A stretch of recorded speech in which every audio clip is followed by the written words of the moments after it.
Hello and welcome back to Perspectives. In today's show, as news of another 2 extrajudicial killings by Punjab police emerges, we ask just what is going on in northwest India and is this forming a dangerous new agenda by the Indian state? Meanwhile, we take a look at the Hindutva narrative infecting mainstream media, deliberately targeting Sikh activism, and unmask the ongoing fake news perpetuating Western media. In Kelowna, British Columbia, plans are unveiled for an expansive new Sikh Gurdwara. We'll take a look at those, and then towards the end of the show we'll pay tribute to the distinguished Sikh, a British citizen who became the oldest marathon runner in the world, who's unfortunately just passed away after being hit by a car in Punjab at the grand old age of 114. All this and more on today's show, but joining me as always is our very own correspondent in Canada, James Cousineau. Good morning, James. Good morning, Angus, and good morning to our viewers out there. Welcome to another episode. Don't forget, we always go to your comments at the end of the show, so stick around and take part in sending us your comments for future episodes. We love to interact with you. You're a part of the show as much as we are, so get those messages rolling. Right, Angus?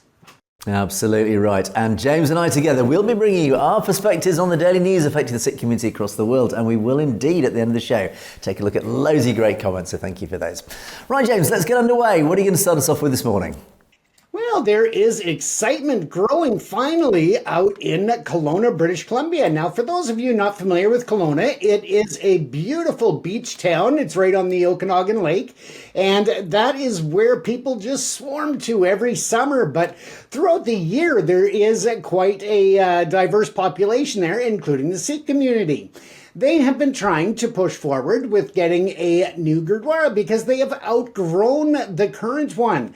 And they are looking for something a lot larger and more modern. This is exciting news, though, because it not only gives for a new place of worship and a new place to gather for the community, for the Sikh community, but also a place where they can use to go out and provide service to the community through langar and all of these other ways that the Sikh community always steps up and helps. Now, as you can see on the screen, this is the architectural concept as to what the new Gurdwara is going to look like. And it is situated in a very nice green area. So not only within the building itself looks modern and very nicely streamlined in, but also the surrounding area is quite peaceful as well, with all the trees, the forest, and not far from the beach for those who want to take a break and go for a dip. So it is a beautiful facility. Now, this actually is really interesting because we look at other religions across Canada and how the numbers are actually declining. And with that, of course, the need or facilities such as the different churches within Catholicism and others are actually seeing some closures, and the numbers have dipped quite substantially in certain regions, especially in Quebec, which is a very, very heavy Catholic province. So this, again, is really bucking the trend. And you see that this shows how much the Sikh community is growing and how much the need for new facility space for them to be able to prepare meals and provide service to the community as well. So it is a big news item for not only the Sikh community, as I said, but all of Kelowna. Now, Kelowna is a city that has had its challenges with infrastructure, with development, and sometimes there are challenges when it comes to the environmental impact studies when there are new facilities or new builds. This is very common throughout British Columbia. It can be a real time-consuming process just to get anything built. And that goes from residential homes right through to new Gurdwaras, new apartment complexes, and industrial space. It is something that is needed, but at the same time, something that takes forever. So this is a big step forward for this new Sikh Gurdwara to go up there. A lot of people just look and go, oh, it's just a building. But no, it's much more when you look at the impact on the surrounding community and the lengthy process they've been going for several years now, trying to get it to this point to get the approvals. They still have a few environmental hurdles, or not hurdles, but approvals to go through. And looking at where it stands, I do believe that they are past the worst of it when it comes to the regulatory approvals, but we'll have to watch and see how it plays out. But again, Angus, exciting news for the city of Kelowna. Yeah, it looks fantastic. And I think the interesting thing is these Gurdwaras are, particularly when they're new, they do have a huge impact on local communities. And of course, it's not just the Sikh community that it has an impact on, it is the wider community. Because as you rightly pointed out, it's these Gurdwaras that form, firstly, of course, it is a place of worship, it is a place of sanctuary, particularly for the Sikh community. But it's not just for the Sikh community, as I said, through Langar, but also it's not just Langar. These places are, of course, open to anybody to come in and introduce themselves. And they do form essentially community centres. And, every town, every village, pretty much in the world, well, that's a sweeping statement, but certainly I know in the Western world, every town and village has some form of community centre where the local community can gather and talk or do whatever they need to do. But these Gurdwaras do form these same sort of communal gathering centres where people can get together, discuss important things, meet, publicise, but more importantly, express charitable things. And Langar, of course, is part of that. And this whole concept of Langar really, I think, is a foundation of a wider charitable move and a charitable platform that the Sikh community provides. And the Gurdwara, of course, is the fundamental physical platform from which that springs. So again, when we see a new Gurdwara springing up, particularly one of such a size, it's massive. It has, as I say, it has a bigger impact than just being a simple building. And the other thing I think that it was interesting that you brought out was contrast this with the decline of other religious places of worship. And certainly, like clearly you've seen in Canada, we here in the UK, on the Christian side, we've seen a huge decline in the use of Christian spaces, Christian churches, particularly Protestant Church of England churches. We've got these fabulous churches that are literally 1,000 years old and older in some cases. These incredible old buildings, they are beautiful architectural masterpieces, but the congregation numbers, the people attending services at these churches is literally falling down to a handful of old age pensioners on a Sunday service. That there could literally be 6 or 7 old people in the congregation, and the poor vicar is talking to an empty house. And unfortunately now the church is saying, well, what can we do with these buildings? We can't lose these buildings.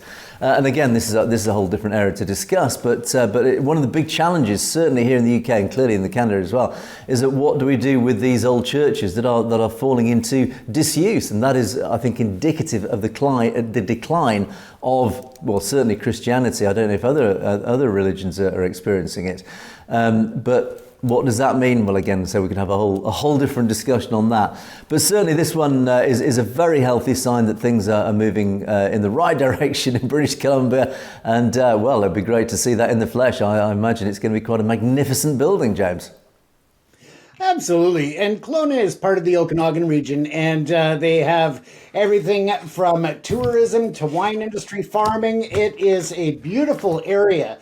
And just to give a bit of context for the Sikh population, they obviously love it there because of the fact that they have grown in the last 10 years from about 1.1 to 1.5% of the city's population up to 2.9% more recently. So it shows a big jump there in that population.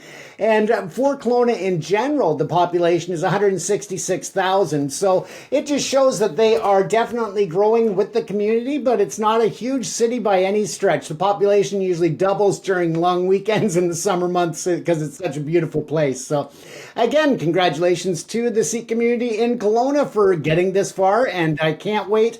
I will probably travel up there so we can report on the grand opening when it happens, Angus. It's going to be beautiful. Look forward to seeing the photographs, and not too long on the beach there, James. Well, the last time I hung out on the beach, Greenpeace showed up and tried to tow me to deeper waters, calling me Shamu. Go figure. They didn't harpoon you. At least they were throwing salmon at me, so I had a free lunch. I can't argue with that. With that said, I guess we'll move on to the next story. Now, as we've talked about previously over the last several episodes there, we've talked about the restaurant in Surrey, Caps Cafe, that was shot up recently. And now, of course, there is a online controversy brewing, but it's only by the Hindutva media. Nobody else is reporting on it because of the fact that it is a non-story. Now, the Hindutva media is claiming that Mr. Poonen, which we all know, is stirring it up by making threats to the owner of the restaurant. And that is not true at all. It actually, Kapil Sharma, he's telling him to leave his Hindutva politics out of Canada. He's saying that we won't put up with it in Canada, being a dual citizen of the United States and Canada. Of course, Gurpratwant Singh Panun is really concerned about this introduction of the restaurant because he does feel that it is being funded by Hindutva and that it actually is basically working as a cover for pushing the Hindutva extremist ideology into Canada and into the mainstream. So that is what he has called out. And that is, of course, something that we have seen very predominantly throughout North America and the UK. And that is the influence or the attempts to influence everything from politics to extortion attempts and so forth against the Sikh community and others. So, of course, this is concerning if it is in fact being funded by the Hindutva, by the BJP, and if Kapil Sharma is working as, a representative or an extension of their arm. Now, with this, of course, that is basically what he had said. He didn't say anything really much more than that, except that he should give back his blood money to the BJP or to the Hindutva. And that was it. However, the media in India was all over it. And as we've talked about before, their saturation level in the media throughout the world is probably paralleled or second to none when it comes to their media machine pushing out propaganda. They have claimed that instead that there were direct threats made against Kapil Sharma's life by Mr. Panun, and that is not true. That is nowhere in the statement is that said. Or any threat said. Instead, it is strictly the comments that I outlined. That is what he said. He has those concerns. And with this new restaurant being shot up, of course, we spoke about it the other day about whether or not this is a false flag by the Hindutva to try and push their narrative even further within the communities in Canada. Why would they do that? Well, that's something that we talk about quite often, and that is the fact that they are trying to create a divide and to lessen the support of the Sikh community throughout the country. Now, the Sikh community has support of all Canadians when it comes to their freedoms, when it comes to their rights to a peaceful referendum on khalistan, when it comes to their freedom of expression, when it comes to their freedom to gather in the Gurdwaras. We stand very proud of the rights and the Charter of freedoms and rights that we have in Canada. We're very proud of that, and we are very protective of it. And that goes to extend to every individual in Canada, whether a citizen, a guest, a tourist, or so forth. We protect everybody's rights in that regard. And that, of course, upsets the BJP government.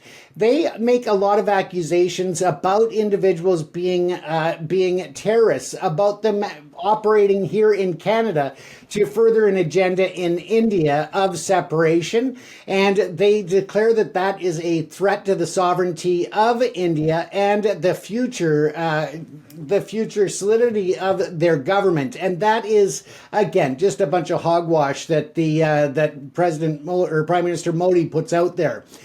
This, again, is now on the radar of different government organizations who will be, of course, watching closely, not only to protect this restaurant and to ensure the community is safe from these random gunshots and this uncalled for violence, but, of course, they'll also be watching closely to see if there is any type of foreign interference happening at Cap's Cafe or if it's being used as a front for any such thing. This is not the isolated incident that we've talked about or that some people see it as. This is just another layer in what potentially could be the foreign interference and the transnational repression of India trying to influence the communities here in Canada. They want to push Canada away from supporting and protecting the rights of every individual in the country. And this, to me, just looks like another clumsy attempt at that, Angus. Yeah, I also wonder if Gurpatan Singh Pannoon has fallen into a bit of an obvious trap here. I mean, clearly there are implications and certainly allegations that the whole incident, this attack on the cafe, was basically it was a false flag attack. Again, very deliberately, we didn't see who was behind that gun pulling the trigger, and. Of course, then the huge Hindutva media machine rolls into action, blaming Sikh activists, Sikh extremists, Sikh terrorists. You know, it's the same old, same old. We talk about it regularly. But then, of course, they probably knew that Gurpatan Singh Pannoon would then, in retaliation, would start throwing accusations back at Hindutva. And of course, it gives them the opportunity to then twist and manipulate these accusations into something, once again, that they are not. So, I mean, but Gurpatan Singh Pannoon is Gurpatan Singh Pannoon. I don't think a team of wild horses would hold that man back given any opportunity to have a go at Hindutva in India. And clearly he's waded in, and in his usual belligerent manner. And certainly I never criticise him for that, because absolutely I think he does serve a huge purpose in what he does. But I think it's interesting because, again, it all comes back down to how the Indian media have treated what he said and how they've manipulated it. Also, it's reminiscent of, for example, when he said there was it last year? I think he said he called for a boycott of Air India. He said that everybody should not fly Air India. Now, of course, immediately after that, the whole Hindutva media machine came out with, Pannoon is threatening to bomb Air India. And of course he wasn't. It was absolute nonsense. But that's how they spun the story, to say that he was threatening to bomb Air India. But again, totally untrue. But that was a prime example of how they totally twist the truth and try and rewrite the narrative. Another example, of course, and again, I think this one was deliberate on Pannoon's part, kill Modi politics. Again, a very provocative phrase. Kill Modi politics. You know, the politics is almost an afterthought, but it's almost, again, it's just an invitation to Hindutva media to say, he's threatening to kill Modi. Well, of course he's not, because he adds the word politics. But again, he does it. He's bear baiting. He's sticking a stick into the Indian media and saying, go on, here's a crumb. Now come and have a go at it, if you like. And that's exactly what's going on. So again, I think there is an element of that going on here, and certainly what is going on here, without question, is that the Indian Hindutva media are thinking this is a huge opportunity once again to smear the Sikh community of North America. It's a terrorist act, and here we have one of their defenders, one of the defenders of terrorism, is coming out and threatening us. Even, you know, we're the victims here. We're the good guys. Of course, it's not. It's a complete rewritten narrative. It's very clear that this incident was very suspicious, and it is quite possible it was a false flag. But of course, it's given the Hindutva media this great opportunity to wade in with this completely fake narrative once again, and the whole agenda, and this forms part of this wider, bigger agenda that is so multilateral in its approach to smear the Sikh people, smear the Sikh community, and of course the wider audience across North America, and even here, because this news hit Western media here in the UK, and people who read this then, and as I said the other day, subliminally absorb the message that Sikhs are terrorists, Sikhs are violent extremists. And of course that is not the case, but that is the agenda, and unfortunately it does work, and all we can do is keep highlighting and keep spreading the message. This is fake news. This is not true. It is a completely false narrative. But unfortunately, our audience is not as big as ANI or the huge Indian media machine. And so all we can do is keep talking about it, keep asking our audience, spread the word, tell people to watch us and other channels that try and get the truth out there and try and counter this enormous tsunami wave of fake propaganda, James. Absolutely, Angus. And another point there I think is important to bring up too is that whether or not Kapil Sharma is actually involved with the Hindutva, That's another question. He could be just trying to cash in on his name, his brand, and to actually open a nice cafe and move forward. And the Hindutva took that as an opportunity because he is such a high-profile individual to use that opportunity to get their narrative out there. So, it could very well be that that the Hindutva media and this false flag has nothing to do with him personally either. So I think it's important to look at that, or to at least acknowledge that as well, in all fairness, just because, of course, we know that not all Hindus are bad people. We're talking about the Hindutva extremists. We're not talking about all Hindus, and we don't want to brush them all together and give that false narrative either, Angus. Indeed, absolutely. And as we constantly have to keep reminding our critics, we are not anti-India and we are certainly not anti-Hindu. We are anti-Hindutva, which of course is a very, very different thing. So let's change the subject, James. Let's go across to the Punjab. And my story is, unfortunately, once again, I'm having to report again about extrajudicial killings in the Punjab. This is a horrible situation, which of course has been with us since the 80s and the 90s, the terrible time after the genocide in 1984 and the decades that followed, where a whole generation of young Sikh men were literally murdered in cold blood, tortured, taken out to the countryside and shot dead in these so-called fake encounters. And of course, this spectre has re-emerged over and over again, and it seems to be increasing in the Punjab in recent years, and there does seem to be a pattern forming once again. And unfortunately, Punjab has witnessed yet another fake encounter that's claimed the lives of two young men, one of whom was a Sikh and another was a Dalit, of course, from the lowest caste. It happened after there was a murder in broad daylight of a textile businessman, a guy called Sanjay Verma in Abohar.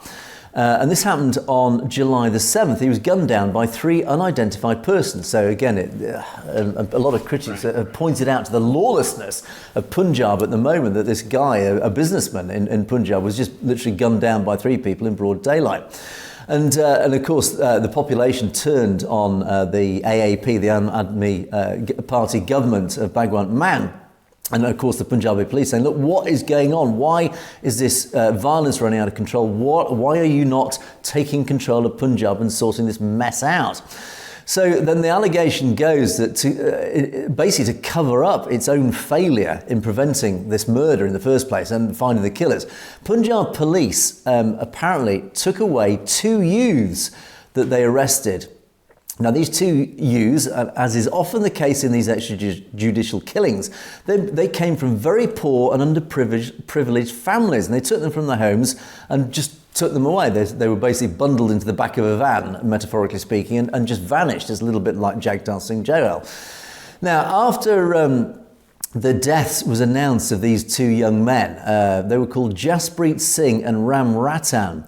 The local police said that the statement that they gave was the two suspects, Ram Ratan and Jaspreet Singh, had given a lift to the trio that gunned down Sanjay Verma. So actually these two guys weren't actually the gunmen. The police are claiming that they were actually just two guys who gave the killers a lift.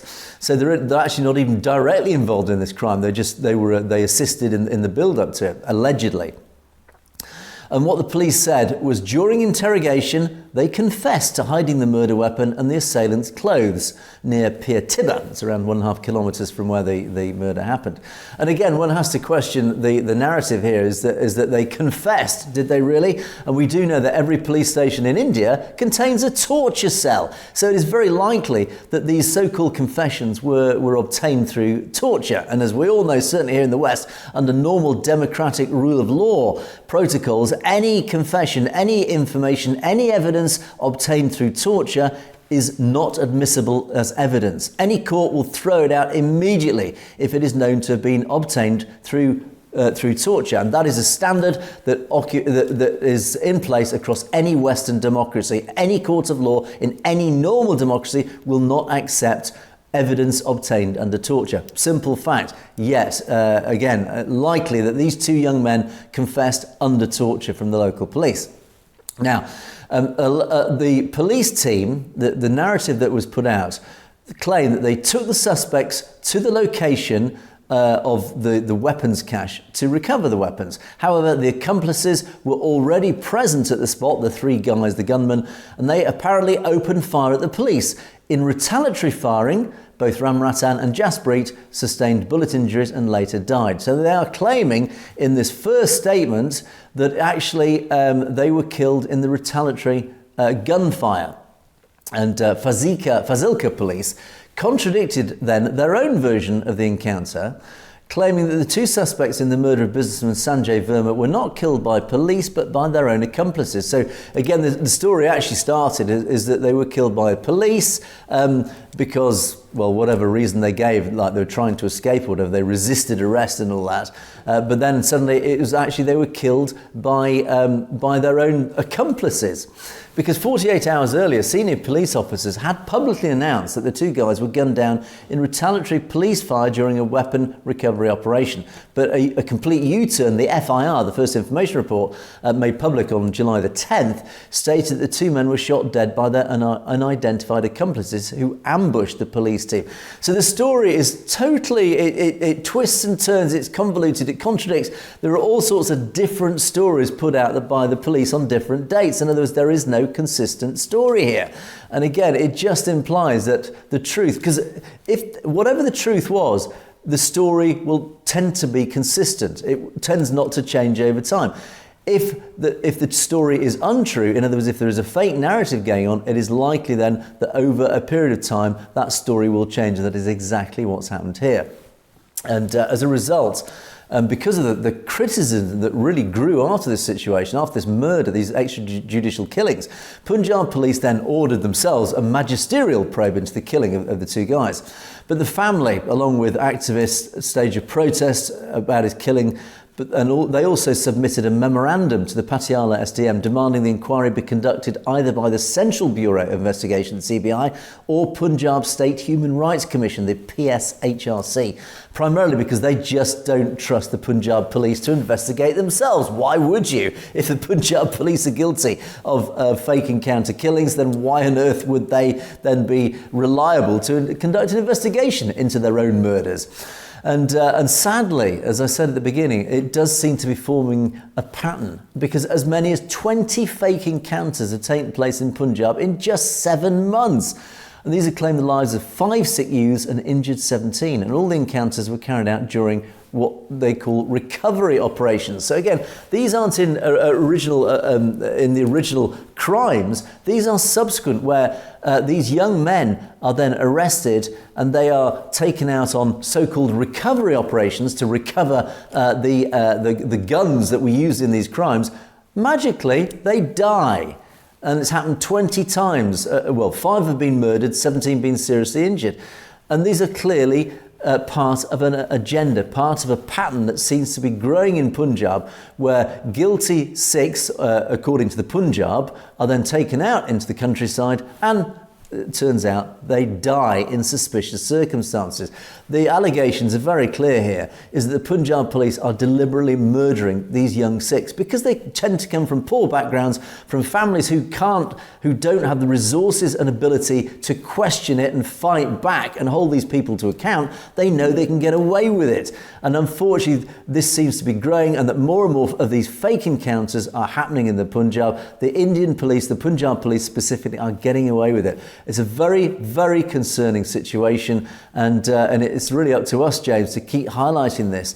And it will be a big question. Will Indian central government actually discover that there is a pattern going on here and do something about it? Unfortunately, I think that is a rhetorical question. It is very unlikely that the Delhi government will not take any notice, and they will just let the Punjab police carry on as they are, as indeed they did during the 1980s and the 1990s, James. Absolutely, Angus. And let's not forget that the United Nations Human Rights Commission, as well as other organizations such as Human Rights Watch, Amnesty International, these organizations have been calling out India for these so-called aggressors for years. Now, this has been a pattern. It is something that we've seen again coming back more commonly in whether it's Punjab, whether it's in Kashmir, and different regions, and especially in communities where there are minorities. There have been always an issue when it comes to the government claiming, or police officers claiming, that there was resistance, that the individuals fired upon them first, or that they resisted arrest and attacked them. And this is one of the big problems. If Delhi turns around and says that they are not aware of it, that they'll look into it, well, it's just another way to try and brush off and hope that the news cycle moves on from the concerns. Now, the Human Rights Commission from the UN has asked many a times for different explanations and different investigations to go on within India. And it's not only about other human rights violations, but about this particular incident as well. Or not this particular incident, but this particular modus of operandi by the police in Punjab and in these other communities. They always are met with resistance and refusal by the India government to allow their investigators to get to the bottom of it as well. So again, it's not a surprise to me that we're not seeing action by the BJP, by Narendra Modi, or anybody else at a higher level in the different law enforcement and public service ministries, Angus. Yeah, very concerning. As I say, it does seem to be part of a growing pattern of these extrajudicial killings. It is just growing in number. Right. And again, it's only people outside of the area that actually have the courage or the ability to highlight the fact. Because, of course, people in Punjab, particularly if you're from a poor background, will just be too afraid and too intimidated to speak out against this, knowing that there's nothing ultimately that anybody can do about it. So, yeah, very concerning.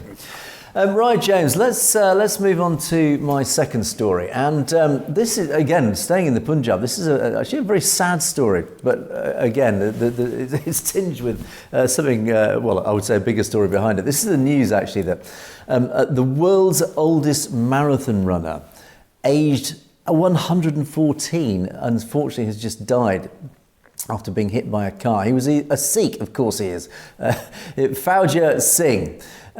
He unfortunately was hit by a car while crossing the road in Punjab. He was a British citizen, and it happened when he was 114. I mean, you know, an extraordinary age to live to, and then to go and die getting knocked down by a car is tragic in the extreme.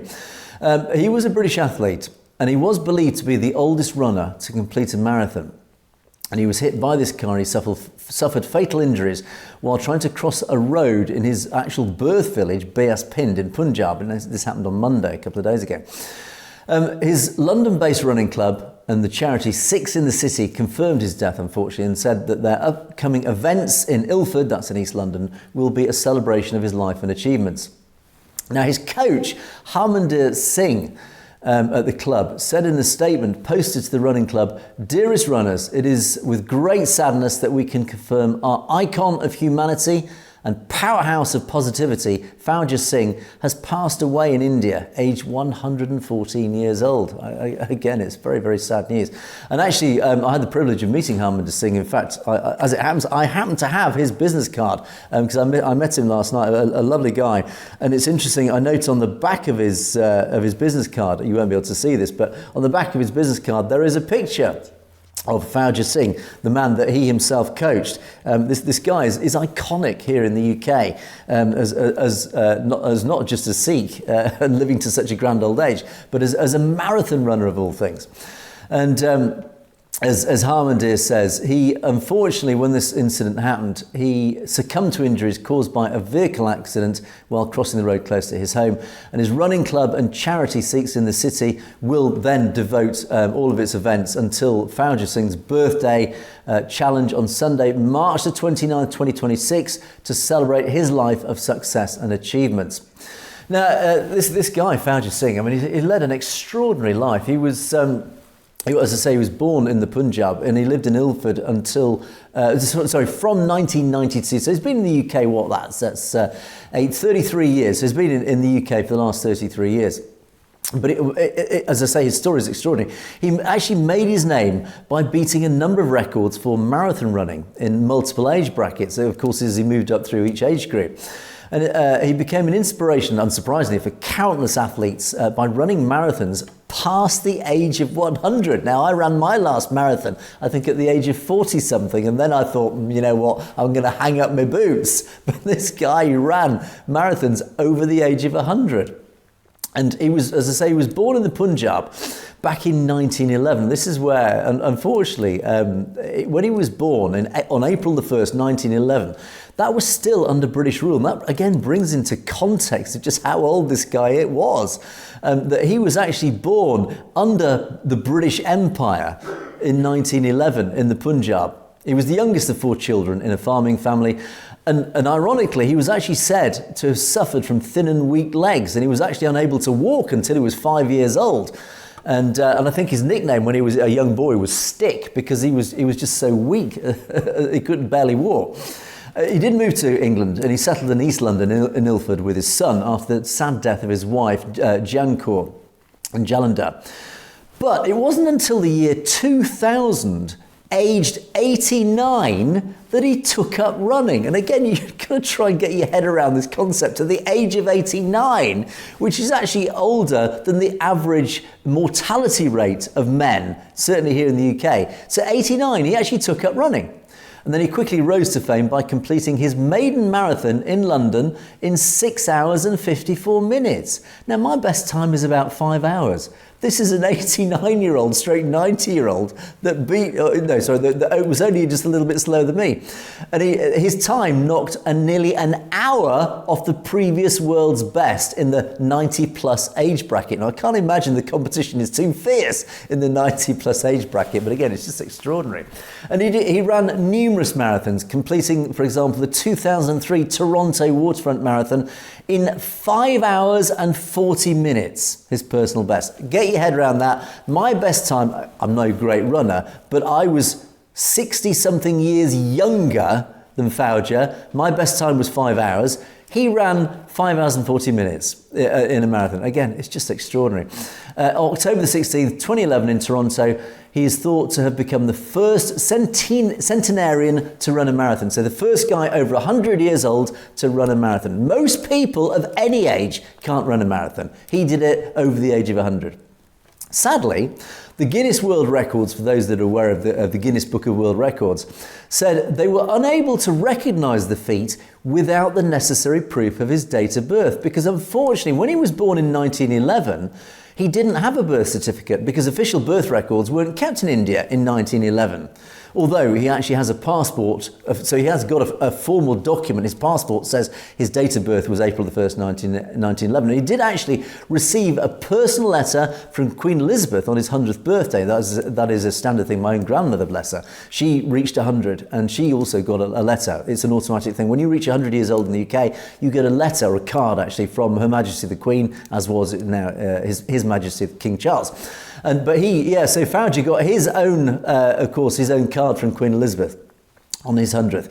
And he was a torchbearer. When we had the Olympics in 2012 here in London, he was given the huge honour of carrying the Olympic torch for the London Olympics. And he then retired at the age of 101, James. So this guy retired from running at 101. I would dare say that's probably a good 60 years, a whole lifetime after I pretty much retired from running. So we must pay an enormous tribute to Fauja Singh. What an absolute icon of a character. What a giant of a man. Extraordinary character. Apparently all the anecdotal sort of stories coming out he was a very gentle man. He wasn't interested in fame and fortune. They wanted to make films of his story. They wanted to really market his story because it is such an extraordinary story. And he just said, no, let the world just know my story just through normal means. He's not seeking fame and fortune. He's not seeking anything other than he just wants to do good. He wanted to do his savour, his selfless service for his community and for humanity in general. A giant of a man, James. Well, and I love a quote that was in the Canadian news there, and I don't know who they quoted. So, but they said it's never too late to take the first step, and that was something that they said he taught people, and I think that is such a great line because of the fact that he started running at the age of 89. Now, in a quick update to that, Angus, it turns out that the individual behind the wheel driving the vehicle who unfortunately did caused the accident or was involved in the accident was a local that was, when I say local, I mean in Canada, surprisingly enough, is that this individual was in Canada on a work permit until 2027. He only returned to India a few weeks ago on June the 23rd, to be exact. He's been living in Canada with his mother, as I said, on a work permit valid until 2027. He just went back a few weeks ago to visit, and this accident happened where it resulted in the loss of life of course, the nickname that many people called him by was the Turbaned Tornado, after running so many marathons, and just the energy that he brought to people around him in such a positive way. So it's a tremendous loss, and we'll watch and see how this plays out. The individual who at this time has been charged in the death is Amritpal Singh Dhillon, or at least is in police custody at this time, due to the accident. So again, we don't know the circumstances there, Angus, but we will definitely follow it. For all of those people out there who have a dream, no matter how old you are, this just really reinforces that it's never too late. As long as you have that dream, you have the ability to try and achieve it, Angus. Indeed, and rest in peace, a well-deserved peace for Fauja Singh. Yes.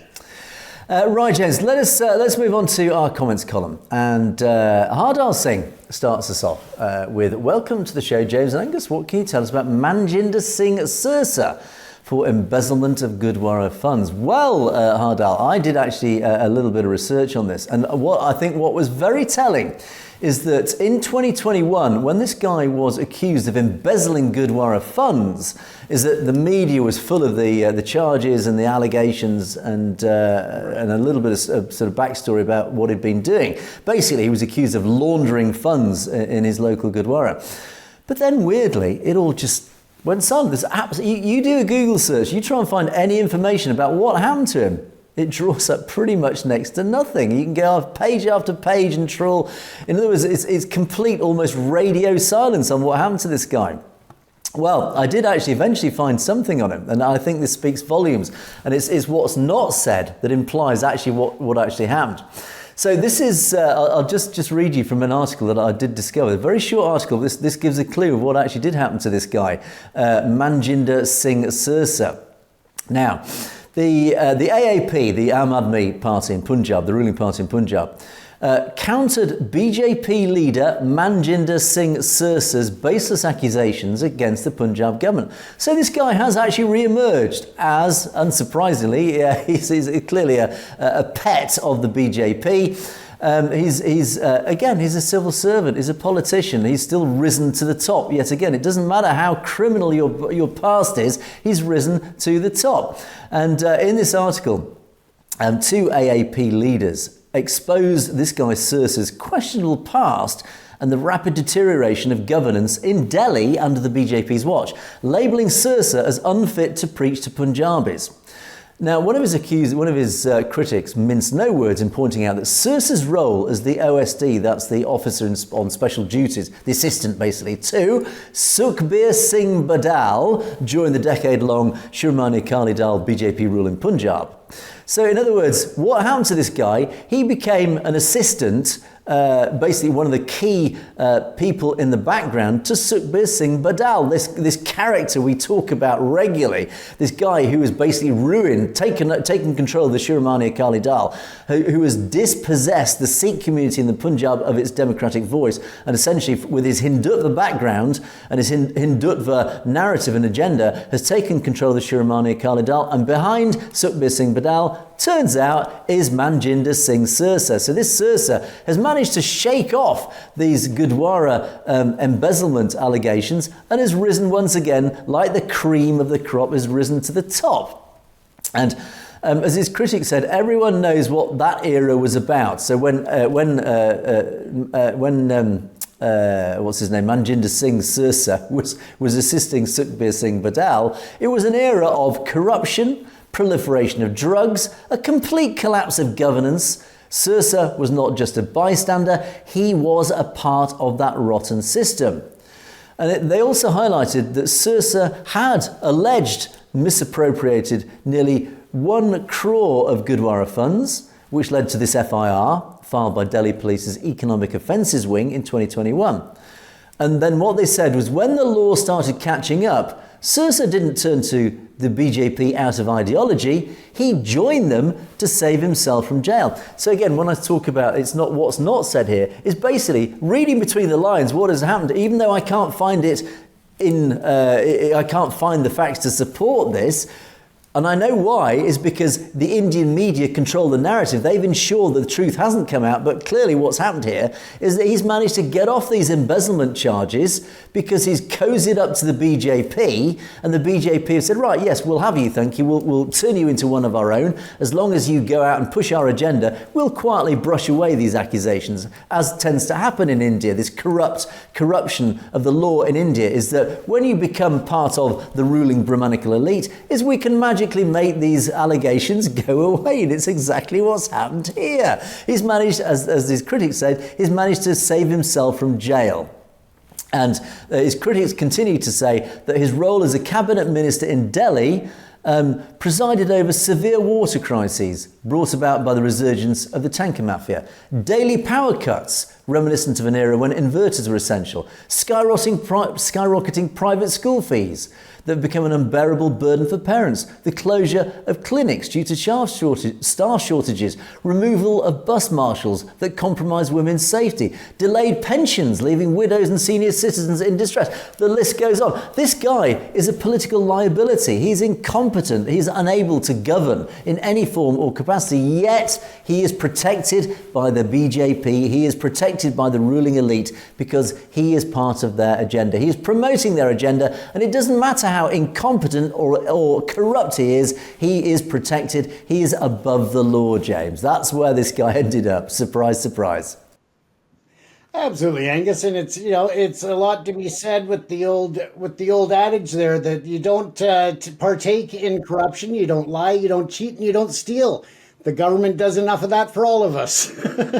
Indeed. So there you go, Hardal, saying thank you for pointing us in the direction of this guy Manjinder Singh Sirsa. He stands as another example of the deep corruption that is just dissolving India's democratic rule of law. India cannot claim itself as a democracy when stuff like this goes on. It's so overt, it's so obvious that even I, with a basic bit of research, can uncover clearly what's happened. It's plain for all to see. It's tragic in many ways. Kulwinder Kaur, and again, this goes back to what we were talking about in the show a couple of days ago, where we said we were talking about this dreadful story here in the UK where there does seem to be an agenda to radicalise our Sikh community falsely, try and create this radicalising threat to society which doesn't exist. Where I, of course, then said, well, therefore, by definition, I've been radicalised. I should be referred to this channel, as it's called, this anti-terrorist operation going on, because my views are potentially radical, and Kulwinder agrees. I do have radical perspectives. Yes, actually, maybe I do. Maybe what we talk about, James, is radical because it does stand up against this narrative, this huge narrative coming from India, is that we have the courage, certainly not the level of courage that many of our counterparts in the Sikh community have, but at least we do have the courage to stand up and call it out for what it is, this fake news, this misinformation, this Hindutva agenda. Does that make us radicals? Fine. Call us radicals, James. Absolutely. And at the end of the day, the truth is the truth. And if you can't handle the truth, well, then I guess that's when they start throwing names instead. Indeed. Govinda Saund says that accuses both India and the UK of being responsible for the bloodshed of Punjab and Sikhs over the last 40 years. Well, certainly India over the last 40 years is guilty of that in the Punjab. We talk about the film Punjab 95. Yeah, absolutely. I think the title originally was Galugara, and correct me if I'm wrong, I'm sure our audience will. I think Galugara, does it mean genocide? I think it does. But of course, you can't call a film genocide because it would highlight too many uncomfortable truths. And as you sign off saying, if the nations are strong, then why are we afraid of the decision they took to kill innocent civilians, and that too unarmed? Yeah, so in other words, why aren't we calling it out? Well, we are, Govinda. We are doing our best to call out, as per my first story, we are trying to call out the fact that innocent civilians, innocent people, particularly from poor backgrounds, are being killed, are being murdered by the state actors, the police, on a regular basis in the Punjab. It is absolutely unacceptable, James. Absolutely, and this is something that we've talked about in the past, whether it's the reports coming out from the UN, through the other organizations that I spoke of earlier, the Human Rights Watch and Amnesty International, among others. So again, it is something that we call out, something that we have very big concerns about, and that is any breach of human rights and civil rights of people around the world. So, of course, and we will continue to call them out whenever we get the opportunity. Stay safe. This is an interesting one. Stay safe talks about the Indian military in the Punjab, and you say that is an unresolved question. Is how could Punjab be defused and demilitarised of Indian forces in a peaceful way, and how could it be done? As you rightly point out, Indian forces are indeed deeply entrenched across Punjab. Yes, in fact, we reported a while ago how Modi, when the spat with Pakistan blew up a couple of months ago, that he moved nuclear-armed bombers onto Air Force bases in the Punjab, against, obviously, the wishes of the local population. And you say, can we talk about in an episode how we deal with this? Because if we can't deal with this stage, then Punjab remains at least Indian occupied. Could you explain what international laws would be required? And if all else fails, what would that mean? Would it mean we'd have to do it by force to remove Indian military assets from the Punjab? Now, I would say, don't worry about it, because ultimately, when khalistan happens, khalistan can and will only happen through democratic, peaceful means. It means that it will be recognised through international law, and it will be established as a new sovereign nation under international law. India will absolutely have no choice but to respect that international law. If it doesn't respect it, then frankly all hell will break loose, to be frank, and I'm sure the UN will step in. In other words, international law will require India to remove all its military assets from Khalistan soil. It has no choice. It can leave them there, but then they become the property of the Khalistan nation. And I'm sure Khalistan will be delighted to take possession of nuclear-armed bombers that formerly belonged to the Indian Air Force. But ultimately, the reality is, the practicality is, this is not an issue to worry about, because basically, when Khalistan happens, there will be a directive under international law that India will have to remove its assets from Khalistan soil. And it knows it will have to do, because if it doesn't, it will lose those assets. They will become the possessions, the ownership will fall to Khalistan. So they know that they will have to remove them. So in other words, India will willingly remove all their military assets from Khalistan soil. So don't worry about it. That's my answer to that one, James. Absolutely, and that happened with the USSR and with Russia, with the Federation, and such, where that's where we saw Ukraine falling when they came and or when they went and signed the agreement to get rid of the nuclear weapons that were left over from the earlier Soviet era. That's where the U.S. agreed to give them protections in the future. And that's why we see now with the Russian invasion that the U.S. has some obligation to assist Ukraine. That was a part of that nuclear proliferation agreement that they had to get rid of them. So again, it shows that there is a very large and complex machine in place by the international community that would come into existence, or at least to help Khalistan to get rid of that military presence by India. Absolutely right, indeed. And our final set, Kuldip Kaur starts us off. So you have indeed made so many comments about the 1984 genocide, and you're worried that they might arrest you too. Yes, we'll all go down together. As I say, it's safety in numbers. Is that if we all speak out, as we all must do, then effectively they can't arrest us all, as they say. Well, they might try, but certainly the more of us that speak out against illegal activities of India, and indeed our own governments, we must always hold our own governments to account, as indeed we do. We're not afraid to do that. Yeah, absolutely, we must do that. And as you say, the British are behaving suspiciously. It's hard to ignore. Indeed, they are. They are painting the same narrative of Sikhs and Khalistan by labelling it as terrorists. Yeah, they're under pressure from India. It's very clear what is going on. It's very transparent. And as you sign off saying, great show, well, thank you for your comment. You always talk about the Sikhs and Sikhism with so much passion and love from your hearts. It's heartwarming. The reason is because We care, we understand. We as soon as you start researching these things, you realise it's very easy to recognise human goodness. We can all recognise human goodness. And everything that we have researched about the Sikh community, again, part of James and our learning journey is everything we've learned about the Sikh community has, as you said, it's warmed our hearts. The reason we are so passionate about it is because we've learned to care, because we recognise what the community stands for. And I genuinely mean that. It is such a force for good. And it's why I speak so passionately, so regularly about it. It's because, like AI has even said, James, if the world had to be run by one religion, I certainly agree with AI, it should be Sikh. Absolutely. And let's face facts. We are not under a false illusion that there is not an extremist agenda at play when it comes to certain segments of the Sikh community. We know that there are people that act in their own way that goes against the majority of the Sikh people.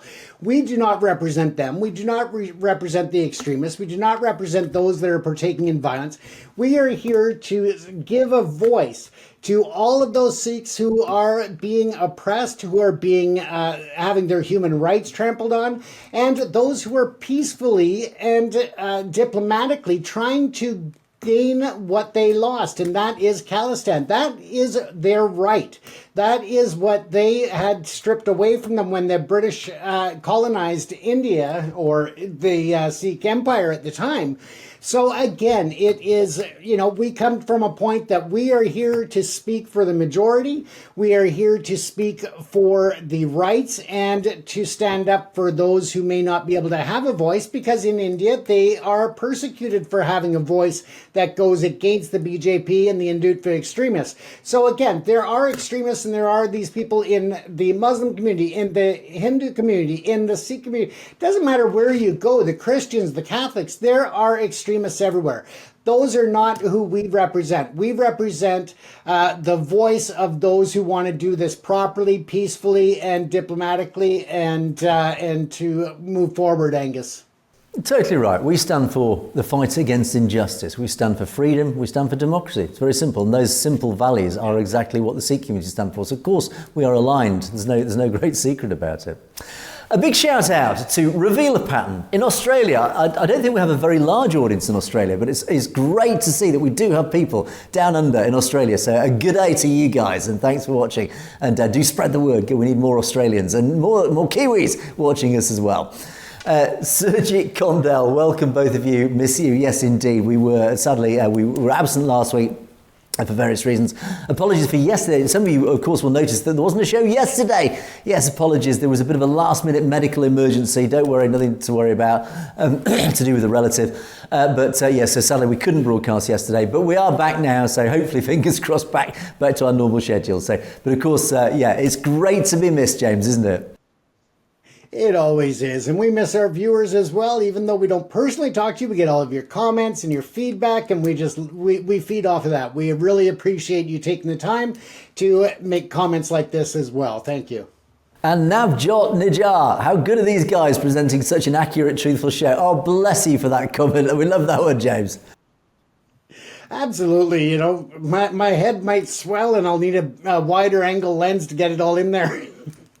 And Satnam Khalsa has the sign-off for today. Thank you both. First citizens of Khalistan and news presenters. Well, we do our best as news presenters. I don't know if we'll be the first citizens of Khalistan, but certainly we will be very happy to join that queue, James. Absolutely. We are looking forward to it. Indeed we will. And on that note, we will bring Perspectives to a close for another day. Thanks so much for watching. Thank you for all your comments. We really do appreciate them. Some been great comments that have been coming in, so do keep them coming. Don't forget you can message us directly at message@satlugetv.com. So anything you want to bring to our attention directly. We do read every email. We do read every message. So thank you for those. But that is it for another day. And in fact, gosh, that's it for another week. They do pass quickly these days, don't they? Do join us next week. Of course, my podcast will be out tomorrow. Quite an interesting one and a slightly different one this time. So do keep an eye out for that. That'll be uploaded tomorrow, all being well. But that is it for another day, another week indeed. It's a goodbye from me, a goodbye from James. Stay safe, everyone. You have, of course, been watching Perspectives. We will see you next time.